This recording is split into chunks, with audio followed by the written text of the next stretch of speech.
அரசு 70 கோடி ரூபாய் நிதி ஒதுக்கி ஓய்வு பெற்ற தொழிலாளர்களுக்கும் ஊழியர்களுக்கும் பஞ்சப்படி செலுத்தினாலே போதுமானது என அண்ணா தொழிற்சங்க பேரவை செயலாளர் கமலக்கண்ணன் கூறியிருக்கிறார். புதிய தலைமுறைக்கு அவர் அளித்த பிரத்யேக பேட்டியினை இப்போது பார்க்கலாம்.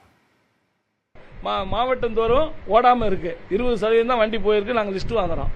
சென்னையில வண்டி ஓடி இருக்கு.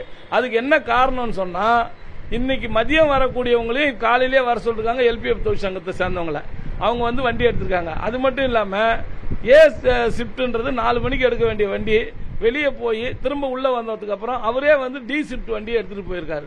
கணக்கு பாத்தீங்கன்னா டி சர்வீஸ்.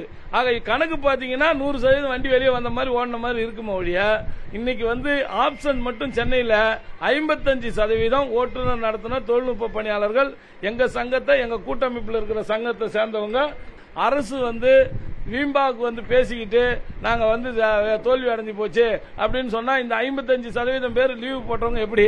அவங்க எல்லாம் டிரைவர் கண்ட்ராக்டர் கார்பரேஷன்ல வேலை செய்யறவங்க தானே. அது மாதிரி இருக்குது. ரெண்டாவது அமைச்சர் இப்ப கூட நாங்க நேத்தெல்லாம் பேசுனது என்ன, பேச்சுவார்த்தை நடத்துங்கன்னு சொன்னோம்.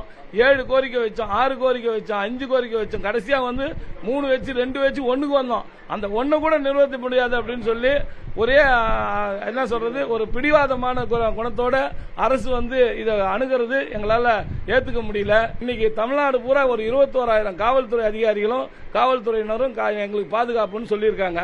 அந்த கணக்கு எடுத்தீங்கன்னா ஒரு சாதாரணமா ஒரு 2,000 ரூபாய் சம்பளம்னா கூட 4-5 கோடி ரூபாய் அரசுக்கு சம்பளமா அவங்களுக்கு கொடுக்க வேண்டியது இருக்குது. அது மட்டும் இல்லாம இந்த புதுசா வர டிரைவர்களுக்கு கொடுக்கணும்.